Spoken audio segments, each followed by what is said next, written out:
Try to understand جزا، میں نادم ہوں، پلیز مان جائیں، یوں کب تک مجھے سزا دیں گی؟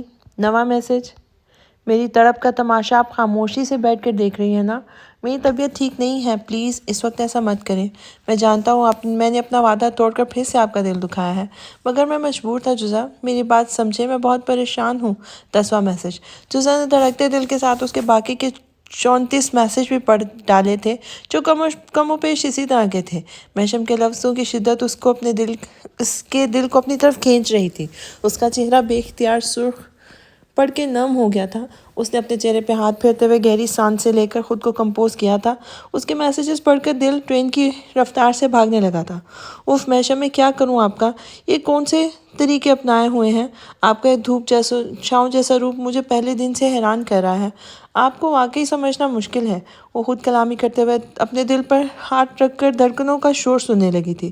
دل چیخ چیخ کر کہہ رہا تھا کہ اب بس کرو، اس شخص کو اتنا مت تڑپاؤ، وہ بیمار ہے، اس وقت تمہاری توجہ کا طالب ہے، اس کا امتحان لینا بند کر دو۔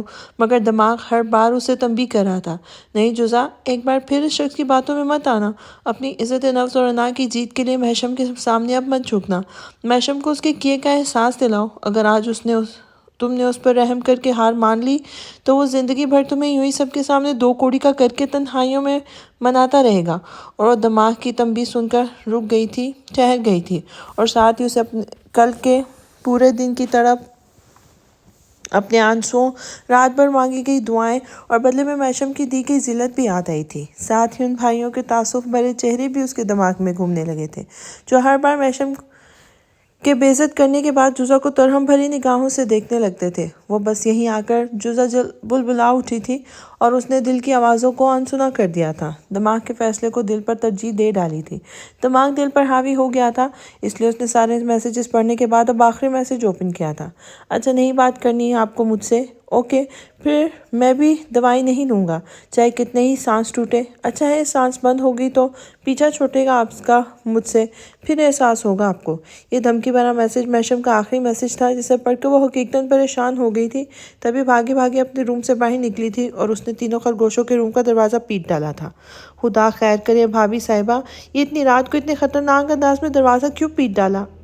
مہران آنکھیں ملتا ہوا دروازہ کھولنے آیا تھا، اس کے پیچھے باقی دونوں بھی چلے آئے تھے اور دروازہ پورا کھول کر باہر کھڑی جزا کو حیرت سے دیکھنے لگے تھے۔ مجھے مہوش بھائی اور مصعب بھائی کا نمبر دو مہران، جلدی کرو، مجھے ان سے بات کرنی ہے۔ جزا نے گھبرائے ہوئے انداز میں سامنے کھڑے مہران سے دونوں بھائیوں کا نمبر مانگا تھا۔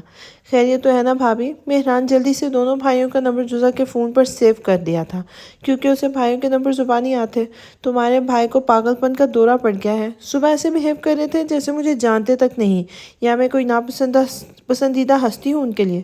ہسپتال میں دیکھتے ہی وہ یوں آنکھیں پھیر گئے تھے جیسے حرام چیزوں کو دیکھ کے منہ موڑ لیا جاتا ہے، جیسے دیکھنا بھی ہم برداشت نہیں کر پاتے۔ سب کے سامنے بھگا دیا مجھے کہ جاؤ اب مت آنا، اور اب مجھ سے معافیا مانگ رہے ہیں، لاڈ دکھا رہے ہیں، ایسے شو کر رہے ہیں جیسے میری اصلی دیوانے ہیں یا مجھ سے زیادہ ان کے دل کے قریب کوئی اور ہے ہی نہیں۔ مجھے منانے کے لیے معافیا مانگ رہے ہیں، اور جب کسی چیز سے بات نہیں بنی تو اب دھمکیوں پہ اتر آئے ہیں کہ اب دوائی نہیں کھاؤں گا۔ اب میں مہوش بھائی کو کال کر کے کہوں کہ انہیں ایک آدھا نیند کا انجیکشن لگوا دیں تاکہ تمہارے بھائی کے دماغ پر چڑھا عاشقی کا بھوت بھی سو جائے اور سرتاج اپنے پرانے رنگ میں واپس آ جائیں۔ مجھ سے ایک بار بھی محترم کی دی ہوئی اتنی عزت اور ان کے لیے عاشقی ہضم نہیں ہو رہی۔ جزا مہوش کا نمبر ملاتے ہوئے ان تینوں کو بتاتے جا رہی تھی۔ محمود اور مہمر بھی شرارت سے چمکتی آنکھوں کے ساتھ جزا کی باتیں سن رہے تھے، یعنی اپنے بھائی کو ٹرو والا لو ہو گیا ہے بھابھی سے۔ مہمر نے بتیسی کی نمائش کرتے ہوئے باقی دونوں سے کہا تھا۔ ہیلو مہوش بھائی، چپ رہیں، اگر آپ اپنے بھائی کی پٹی سے لگے بیٹھے ہیں تو میرا نام لیے بنا روم سے باہر نکل آئیں، مجھے کچھ پوچھنا ہے آپ سے۔ جزا ان تینوں کے سامنے کھڑی محشم سے بات کر رہی تھی، مہمش سے بات کر رہی تھی۔ آگے باہر؟ اچھا ہاں، تو محشم نے دوائی لی ہے؟ اچھا نہیں لئی، مگر کیوں ضد کر رہے ہیں؟ نہیں پتا تو پتا ٹھیک ہے، اپنی یا ان تینوں بچوں کی قسم دے ڈالیں انہیں، اپنے آپ ہی لائن پر آ جائیں گے۔ دوائی نہ لینے کا مجھے کیسے پتا، بس اپنے موکل چھوڑے ہوئے ہیں میں نے۔ بھی آپ کے بھائی کے پاس، انہی سے پتہ چلا ہے مجھے۔ ہاں ہاں، اچھا بتا دوں، ان کے ہاتھ میں جو یہ 9-10 انچ کا ڈبہ ہے نا، اسی کے ذریعے مجھے پیغامات ارسال کیے جا رہے ہیں۔ جی جی، مجھے ہی پیغامات بھیجے جا رہے ہیں کہ دوائی کی دھمکی بھی۔ ہاں ہاں ہاں ہاں، بس اب آپ ہی ضد پر اتر آئیں اور اپنا کام کر کے دیں مجھے۔ ڈن کا ٹیکسٹ کر دیجیے گا، یہ میرا نمبر ہے، سیو کر لیں۔ چلیں، اللہ حافظ۔ جزا نے مسکراتے ہوئے کال بند کر دی تھی۔ لگتا ہے سرتاج کو محبت کی شربت کی پہلی ڈوز ہی کافی تگڑی دے ڈالی ہے، تبھی تو دل و دماغ پر بس آپ چھائی ہوئی ہیں۔ معمر دونوں بھویں اچکاتا ہوا ترچھی نظروں سے جزا کو دیکھ کر بولا تھا، تم نے بھی سوکنوں کی طرح نظر رکھنی شروع کر دی ہے ہم دونوں پر۔ مجھے لگتا ہے میری اور میشم کی محبت کو تمہاری ہی ایک کالی نظر لگتی ہے۔ تبھی وہ اچانک سے طرح پلٹ جاتے ہیں میری طرف سے۔ جزا معمر کو آنکھیں دکھاتے ہوئی بولی تھی، جو فوراً ہی آنکھیں سکیڑ کر جزا کو دیکھنے لگا تھا۔ شک کر رہی ہیں مجھ غریب پر؟ میں تو روز نمازوں میں جھولیاں پھیلا پھیلا کر دعا کرتا ہوں آپ کی محبت ایسے پھولے پھلے کہ ہر سال ہم تینوں کی طرف سے ایک ساتھ 3 نمونے اس دنیا میں آیا کریں، اور آپ مجھ پہ تہمتیں لگا رہی ہیں۔ توبہ توبہ، آج کل بھلائی کا تو کوئی زمانہ ہی نہیں، سگی بھابھی ہی الزام لگانے سے نہیں چوک رہی تو غیروں سے کیا کرے بندہ۔ معمر واقعی دکھی دل پر ہاتھ رکھ کر سخت صدمے سے بول رہا تھا۔ بالکل ٹھیک کہہ رہی ہیں بھابھی، تیری تو نظر ہے ہی پتھر توڑ، تو دعا کیا کرے گا کالی نظر کے آدمی۔ بھابھی، آپ کے سامنے اپنی اور بھائی کی محبت کے بارے میں ذکر مت کیا کریں۔ اس کے دل میں ویسے بھی شادی شدہ جوڑوں کو دیکھ کر اپنی شادی کی حسرتیں جاگ اٹھتی ہیں۔ کھڑے کھڑے خوابوں میں کھو جاتا ہے اور بھائی سے چپلے کھاتے کھاتے بچتا ہے۔ پھر محمود نے معمر کے کمر پر دھپ لگاتے ہوئے کہا تھا، ہاں تو میں شادی ہی کروں گا، تیری طرح زندگی بھر منہ چوسنی کے لیے تھوڑی نہ گھوموں گا۔ منہ چوسنی لیے تھوڑی نہ گھوموں گا۔ ننا کاکا بنا پھرتا ہے، موٹا بہنسا کہیں کا۔ اور کالی نظر کا کس کو کہا تو نے؟ اپنی نظر دیکھی ہے؟ تو کون سا سفید نظر والا ہے؟ معمر نے بھی بناتے ہوئے محمود کے بھرے بھرے جسم پر چوٹ کی تھی اور اس کے بال دونوں ہاتھوں سے پکڑ کر پیچھے کھینچ ڈالے تھے۔ اس پر وہ زور سے ہائے بھائی کر کے چلایا تھا اور اس نے اپنا گھٹنا معمر کے پیٹ میں مارا تھا۔ پھر وہ دونوں ایک دوسرے سے بری طرح بھڑ گئے تھے، جبکہ جزا مہران ان دونوں کو چھڑوانے میں لگ گئے تھے۔ مہران نے بڑی مشکل سے میشم کی بیماری کا واسطہ دے کر انہیں ایک دوسرے سے الگ کیا تھا، اور جزا نے ان دونوں کو جھاڑ پلا کر آنکھیں دکھاتی ہوئی سونے کی تلقین کرتے اپنے بیڈ روم کی طرف بڑھ گئی تھی۔ ساتھ ساتھ وہ دونوں بھیڑنے پر میسف اور میشم کو کال کرنے کی دھمکی بھی دے ڈالی تھی۔ تبھی وہ دونوں شانت ہوئے تھے اور ابھی وہ اپنے کمرے میں آ کے بیٹھی تھی کہ تبھی اس کے فون پر مہمش کا ڈن کا ٹیکسٹ آ گیا تھا، اور وہ ایک بار پھر مسکراتے ہوئے سارے میسیجز پڑھنے لگی تھی جو میشم کی شدید تڑپ اور بے چینی کے گواہ تھے۔ اس کے دل میں میشم کے لیے محبت کے سوتے تو پہلے ہی دن پھوٹ پڑے تھے، مگر اب بدلے میں میشم بھی جب اس کے محبت کا جواب محبت سے دینے لگا تھا تو دل ایک نئی لے پر دھڑکنے لگا تھا۔ اس کے دل میں بھی ایک عجب سی ہلچل اور خوشی کا احساس پیدا ہو جاتا تھا۔ اب بھی وہ اس کے ان تڑپے الفاظ نے اس کے دل میں یک گونا سکون کے ساتھ عجیب سی جھنجھلاہٹ کا احساس پیدا کر دیا تھا۔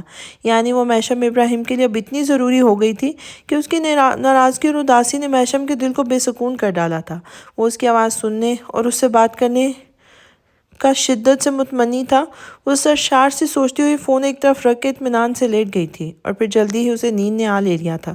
پھر اس کی آنکھ تہجد میں ہی کھلی تھی۔ تہجد کے بعد وہ فجر تک جاگی رہی، مگر اس دوران اس نے غلطی سے بھی فون پر ایک نظر نہیں ڈالی تھی۔ فجر کے بعد وہ سو گئی تھی، اور جب وہ سو کے اٹھی تھی تو اس کے فون پر میشم کی ڈھیروں میسیجز اور کال موجود تھی، مگر اس نے فون کو سائلنٹ کر کے ایک بار پھر بیڈ کی سائیڈ ڈراز میں ڈالا اور اپنے کاموں میں بزی ہو گئی تھی۔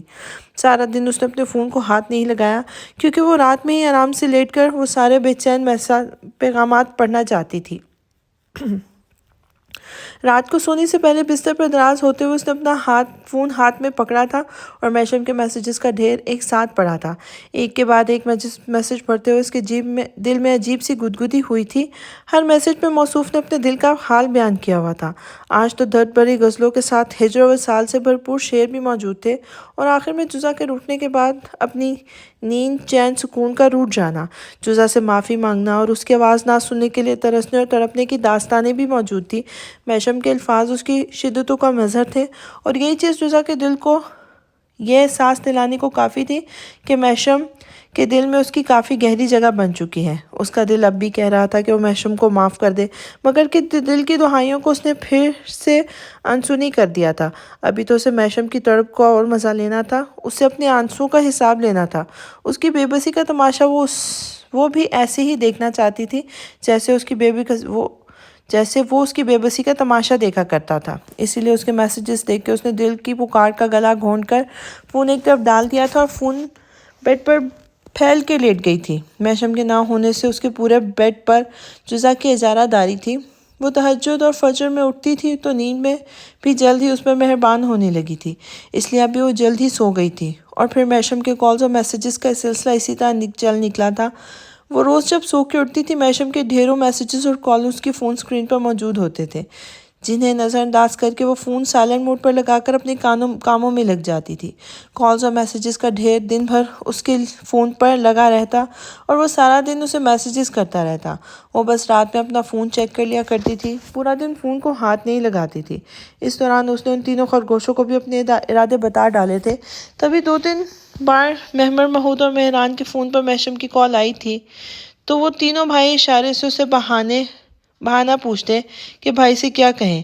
جواباً جزا انہیں اشاروں میں بتا دیتی کہ وہ اپنا نماز کا کہہ دو ابھی نہا رہی ہوں، یا سونے کے لیے بول دو۔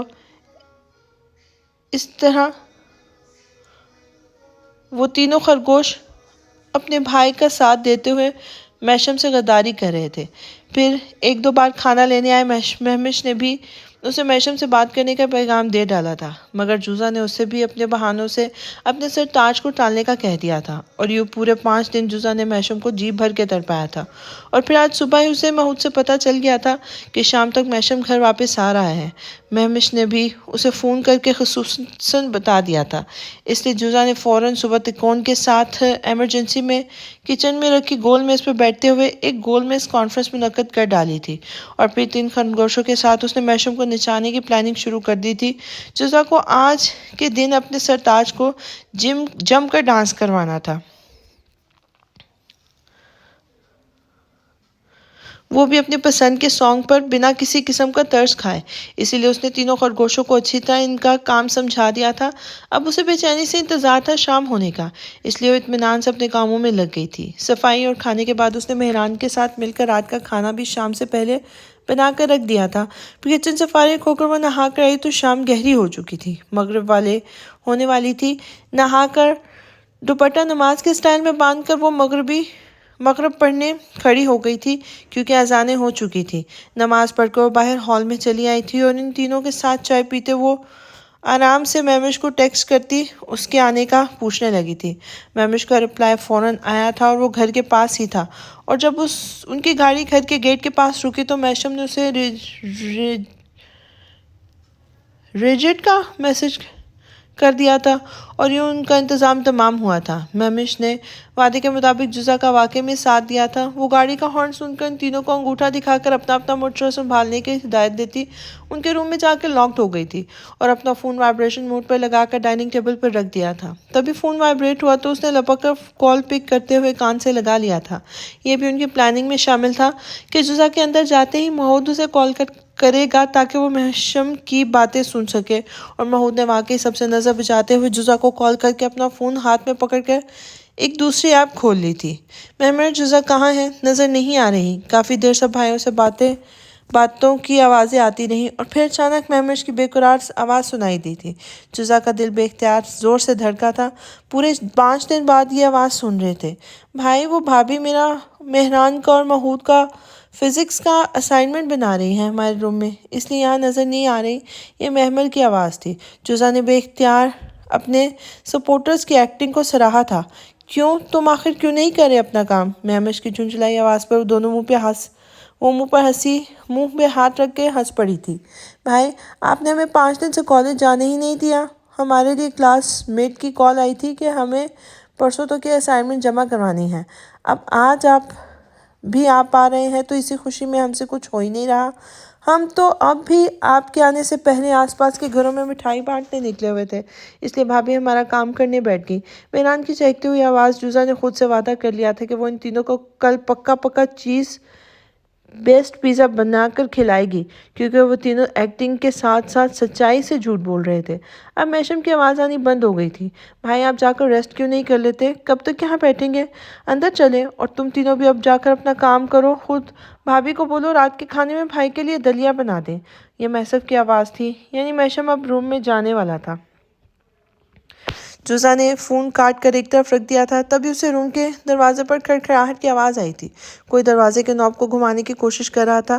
کیا ان تینوں میں سے کوئی تھا؟ مگر بنا کال کے دروازہ بجانا تو ان کی پلاننگ میں شامل نہیں تھا۔ تو کون کر رہا تھا یہ؟ کیا میشم؟ جوزا نے سوچتے ہوئے دوبارہ اپنے فون کو دیکھا تھا جو سامنے ڈائننگ ٹیبل پڑا پھر سے وائبریٹ ہو رہا تھا۔ مہران کی کال تھی۔ جوزا نے لبک کر کال پک کی تھی۔ ہاں مہران بولو، وہ بے تابی سے بولی تھی۔ آپ کے سرتاج کا منہ لٹک گیا ہے آپ کو سامنے نہ پا کر۔ ابھی اپنی گنہگار آنکھوں سے دیکھا ہے میں نے کہ وہ ہمارے کمرے کا دروازہ کھولنے کی کوشش کر رہے ہیں۔ لگتا ہے بہت زیادہ بے چین ہیں آپ سے ملنے کو۔ ابھی اپنے بیڈ روم میں گئے ہیں۔ آپ نے کھانا وانا کھایا ہے؟ کھانا ہے تو کھا لیں، ورنہ کھانے کی ٹیبل پر پھر بلائیں گے آپ کو۔ مہران نے اسے باہر صحن میں جا کر کال کی تھی اور جوزا کو مطلع کر دیا تھا۔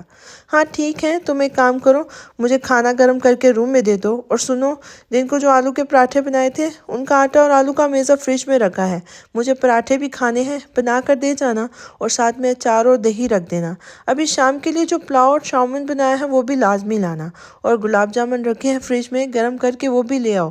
نہ جانے کب تک وہ اندر بند رہنا ہے، میں نے اب وہ مہران کو آرڈر دیتی ہوئی بولی تھی۔ بھابھی وہ سب ٹھیک ہے، میں لے آؤں گا، مگر میسف بھائی نے کہا ہے کہ بھائی کے لیے آپ نے دلیا بنانا ہے۔ میرے ہاتھ کا دلیا بہت بد ذائقہ ہوتا ہے، آپ پلیز دلیا بنا کر دے دیں، پھر کھانا میں آپ کے لیے اندر لے آؤں گا۔ مہران ملتجی سا بولا تھا، اور اگر میشم باہر آ گئے تو؟ جوزا نے کچھ خدشہ ظاہر کیا تھا۔ میں اندر نظر مار کے آتا ہوں، پھر آپ کو کال کرتا ہوں۔ رکے، وہ فون بند کرتا ہوا واپس چلا آیا تھا اور پھر میشم کے بیڈ روم کی طرف بھاگا تھا۔ وہ چپکے سے میشم کے روم میں ایک جھانکی ماری تھی۔ میشم نانا جان سے کال پہ بات کر رہا تھا۔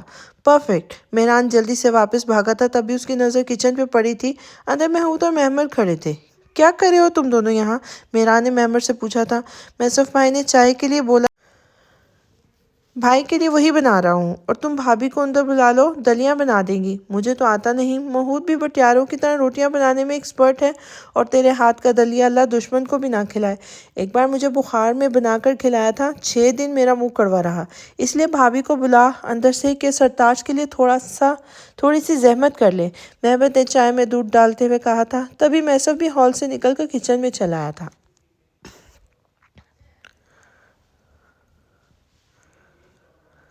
تم تینوں خرگوش بھابھی کا ساتھ دینے کے لیے بھائی کے ساتھ غداری پہ اتر آئے ہو۔ اب بس کرو، بھائی ویسے ہی بہت اپسیٹ ہیں۔ میں صرف اپنے پاس کھڑے مہران کا کان پکڑ کے مروڑا تھا۔ ہائے بھائی میرا کان تو چھوڑیں، وہ ہم بھابھی کا ساتھ دے کر بھائی سے غداری اس لیے کر رہے ہیں کہ اس میں ہمارے بھائی کی ہی بھلائی چھپی ہوئی ہے۔ اب آپ یہ چائے بھائی کے لیے لے جائیں اور انہیں اندر ہی روک دیں، بھابھی کو باہر لا رہے ہیں ہم، وہ بھائی کے لیے پرہیزی کھانا بنا دیں گی، پھر اندر چلی جائیں گی۔ اور خدا کے لیے میسف بھائی، اپنے بھائی کے سامنے بھانڈا مت پھوڑ دیجیے گا ہمارا، آج کے لیے ہمارا ساتھ دے دے بس، پھر کل سے بھابھی اپنے طریقے سے بھائی سے نپٹ لیں گی۔ آپ اندر جائیں، بھائی کے جیسے ہی باہر آنے کے امکان ہو ہمیں واٹس ایپ کر دیں۔ مہران نے محمد کی دی ہوئی چائے میسف کو تھمائی، جبکہ میسف بھی مسکرا کر مہران کے سر پہ چپت لگاتا سر اس بات میں ہلانے لگا تھا، اور اس کے ہاتھ سے چائے کا کپ لے کے باہر نکل گیا تھا۔ اس کے جاتے ہی مہران نے جوزا کو کال کی تھی اور اسے کچن میں بلا لیا تھا۔ اندر آتے ہی جوزا نے جھٹ پٹ دلیا اور مسالہ کوکر میں ڈال کر چڑھا دیا تھا، اور ساتھ ہی مہران کو کوکر کی سیٹیوں کا بتاتے آگے کا پروسیس بھی سمجھا دیا تھا۔ پھر فریج سے آٹا اور آلو کا وہ میزہ نکال کر اس نے جلدی ہاتھ چلاتے ہوئے اپنے لیے آلو کے گرما گرم پراٹھے بھی بنا لیے تھے۔ محمود نے اس کے لیے پلاؤ اور منچورین گرم کر کے تیزی سے اس کی ٹرے سیٹ کی تھی۔ مہران نے دہی، اچار اور گلاب جامن کا باؤل بھی ٹرے میں رکھ دیا تھا، اور اب جوزا اپنے سارا کھانا لے کر ان دونوں کو مشترکہ روم کی طرف بڑھ گئی تھی۔ اس دوران میسف کا مہران کے ساتھ واٹس ایپ بھی آ گیا تھا کہ بھائی چائے پی کر نماز پڑھنے لگے ہیں۔ جوزا اپنا کھانا لے کر روم میں لاک ہو چکی تھی، اور مہران نے میسف کو واٹس ایپ کر کے جوزا کے روم میں مقید ہونے کی اطلاع بھی دے ڈالی تھی۔ جواباً میسف نے بھی 10 منٹ بعد محمود کو کھانے کا بلاوا لے کر میشم کے بیڈ روم میں آنے کے لیے کہا تھا۔ مہران نے اوکے لکھ کر فوراً جزا کو کال کر دی تھی۔ بھابھی کھانا کھا کر نماز پڑھنے کھڑی ہو جائیں، آپ کے سرتاج 10 منٹ تک کھانا کھانے کے بعد تشریف لائیں گے۔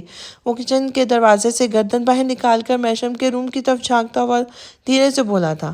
ہاں آنے دو، بس میرا کھانا بھی ہونے والا ہے، پھر میں وضو کرنے جا رہی ہوں۔ اور سنو، تم مہمر یا محمود اپنی پوزیشن سنبھال لینا۔ کھانے کے بعد میشم جب سونے جائیں گے تو تم ان پر چیل جیسی نظر رکھنا۔ ان کے سوتے ہی مجھے بتا دینا کہ تاکہ میں بھی سونے جاؤں۔ تہجد میں تو وہ اٹھیں گے نہیں، سنائے دوائی لیتے ہیں، ٹن ہو جاتے ہیں۔ بس تم ان کی نیند میں جاتے ہی مجھے چیک کر کے مجھے بتا دینا، اوکے؟ وہ جلدی چاولوں کا بڑا سا بائل لیتے ہوئے بولی تھی۔ ہاں ٹھیک ہے، آپ فون رکھیں، آپ کہیں وقت سے پہلے ہی بھائی باہر نہ آ جائیں، مہران نے کہتے ہوئے کال ڈسکنیکٹ کر دی تھی اور 10 منٹ کے بعد محمود کو کھانے کے لیے اندر دوڑایا تھا۔ مہمر جم سے چیئر اٹھا لایا تھا اور مہران کھانا ٹیبل پر لگانے لگا تھا۔ ادھر اندر روم میں جزا کھانا ختم کر کے اٹھ کھڑی ہوئی تھی اور ٹرے ایک طرف کر کے وضو کر کے باتھ روم کی طرف بڑھ گئی تھی اور 5 منٹ بعد باہر آتے ہی نماز پڑھنا شروع ہو گئی تھی۔ اب اس نے نیت باندھی ہی تھی کہ اس کے روم کے دروازے پر زور سے کھٹ ہونے لگی تھی اور پھر دروازے پر دھم کی آواز کے ساتھ زوردار وار کیا گیا تھا۔ آواز اتنی تیز تھی کہ جزا نماز پڑھتے پڑھتے اچھل پڑی تھی۔ دروازہ بھی جیسے لرزنے لگا تھا۔ اس کے بعد خاموشی چھا گئی تھی۔ سنتیں مکمل کرنے کے بعد اس نے سلام پھیر کر اپنے دل پہ ہاتھ رکھا تھا۔ جنگلی انسان، وہ جانتی تھی میشم ہی کی حرکت تھی۔ اب وہ فرض ادا کرنے کے لیے کھڑی ہوئی تھی کہ اس کا فون بجنے لگا تھا۔ اس نے ڈائننگ ٹیبل پر رکھا فون اٹھا کے دیکھا تھا۔ میشم اسے کال کر رہا تھا۔ اسکرین پر گبر سنگھ کا نام لکھ کر وہ مسکرا پڑی تھی، پھر کچھ دیر تک چمک کر اب اسکرین تاریک ہو گئی تھی۔ وہ فون ہاتھ میں لیے نچلے ہونٹ کا کونا دانتوں میں دبا کے مسکرا رہی تھی۔ وہ فون ایک سائڈ پہ رکھنے لگی تھی کہ تبھی اس کا میسج آیا تھا۔ جزا نے جلدی سے میسج اوپن کیا تھا۔ یہ آپ میرے ساتھ ٹھیک نہیں کریں جزا، کب تک مجھے سزا دیں گی؟ اب بس کریں، اتنا بھی کیا غصہ، میرے سامنے تو آئیں، بھڑے لڑ ہی لیں، برا بھلا کہہ لیں، مگر اس طرح تو نہ کریں۔ میشم کا لفظ اس کے کڑے ضبط کی گواہی دے رہا تھا۔ وہ جانتی تھی اپنے بچوں کے سامنے وہ کبھی بھی اپنا ضبط نہیں توڑ سکے گا۔ اسی بات کا فائدہ اٹھا کر وہ اسے اتنا ستا رہی تھی۔ آئی ایم سوری میشم، میں نے آپ کو معاف کر ہی دیا تھا، مگر آپ نے تیسری بار میری عزت نفس پر اٹیک کیا ہے، اس لیے مجبوراً مجھے سب کرنا پڑ رہا ہے۔ یہ 5 دن بہت مزیدار رہے، مگر اب آپ کی تڑپ کا تماشا میں اپنی آنکھوں کے سامنے دیکھنا چاہتی ہوں۔ اس نے زیر رب مسکراتے ہوئے فون ایک سائڈ پہ رکھا تھا اور نماز کی نیت باندھ لی تھی۔ ابھی وہ فرض ادا کر رہی تھی کہ تبھی ایک زوردار دھماکہ ہوا تھا اور اس کا فون پھر سے وائبریٹ ہوا تھا، مگر وہ اگنور کیے نماز پڑھتی رہی۔ پھر نماز مکمل کر کے اس نے سکون سے دعا مانگی تھی، ساتھ ہی اللہ تعالیٰ سے سوری بھی کیا تھا کہ اپنے شوہر کو خود سے اتنے دن سے ناراض کیے ہوئے تھی۔ نماز کے بعد جائے نماز لپیٹ کر ایک طرف رکھتے ہوئے اس نے اپنا فون اٹھا کے چیک کیا تھا۔ کب سے برداشت کر رہا ہوں، مگر اور برداشت نہیں کروں گا۔ شرافت سے نماز پڑھ کے اپنے روم میں آئے۔ جزا، مجھے آپ کو دیکھنا ہے۔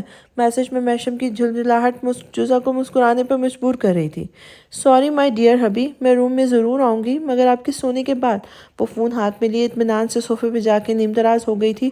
اب اسے نیند آ رہی تھی، مگر میشم کے سونے تک اسے جاگنا تھا اور وہ نہ جانے کب تک سوتا۔ تبھی وہ پلکیں جھپکاتے ہوئے نیند کو بھگانے لگی تھی۔ اسے لیٹے لیٹے خاصی دیر ہو گئی تھی اور اس کی آنکھ بھی لگ گئی تھی کہ تبھی اس کے پہلو میں رکھا فون وائبریٹ ہونے لگا تھا۔ اس نے ہڑبڑا کر آنکھیں کھولی تھی۔ مہمر کی کال اس کے نمبر پہ آنے لگی تھی۔ ہاں مہمر بولو، وہ بوجھل سی آواز میں بولی تھی۔ آپ کے سرتاج گدھے گھوڑے بیچ کر سو گئے ہیں، اس لیے آپ اپنے روم میں جا سکتی ہیں۔ اب وہ صبح آرام سے 9-10 بجے تک ہی اٹھیں گے، مہمر ہنستے ہوئے بولا تھا۔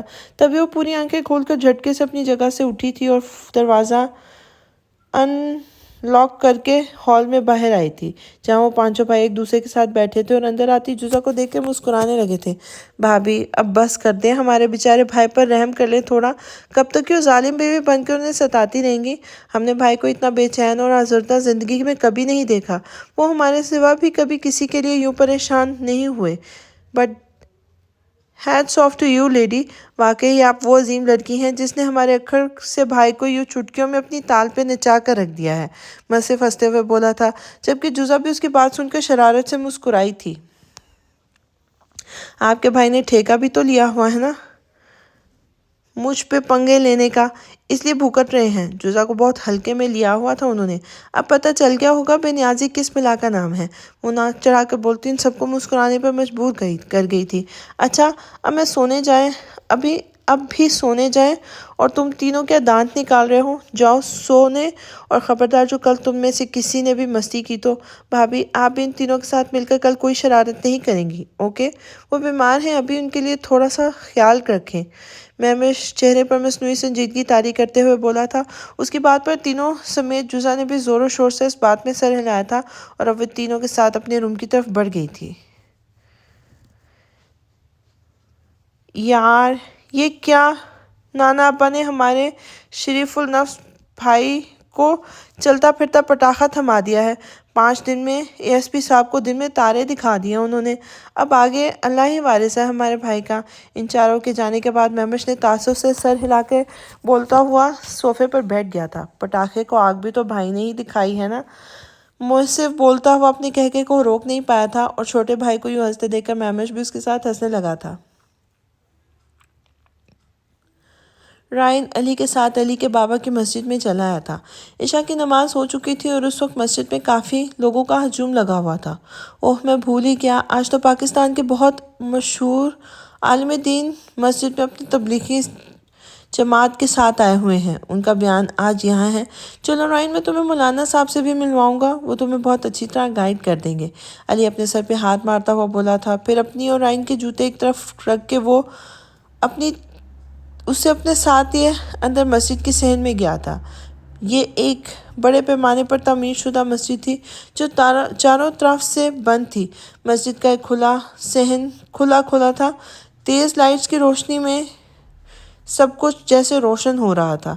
صحن میں 2 طرف لمبے لمبے گول ستونوں کے بیچ مسجد کا اندرونی ہال تھا جہاں صفیں بچھی ہوئی تھیں۔ ہال کے سامنے والے دیوار کے بیچوں بیچ ایک ممبر لگا ہوا تھا اور مولانا صاحب اسی ممبر پر بیٹھے ہوئے تھے۔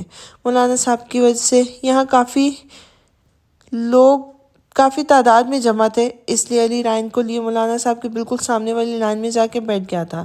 علی کے بابا بھی مولانا صاحب کے سامنے والی کرسی پہ بیٹھے ہوئے تھے۔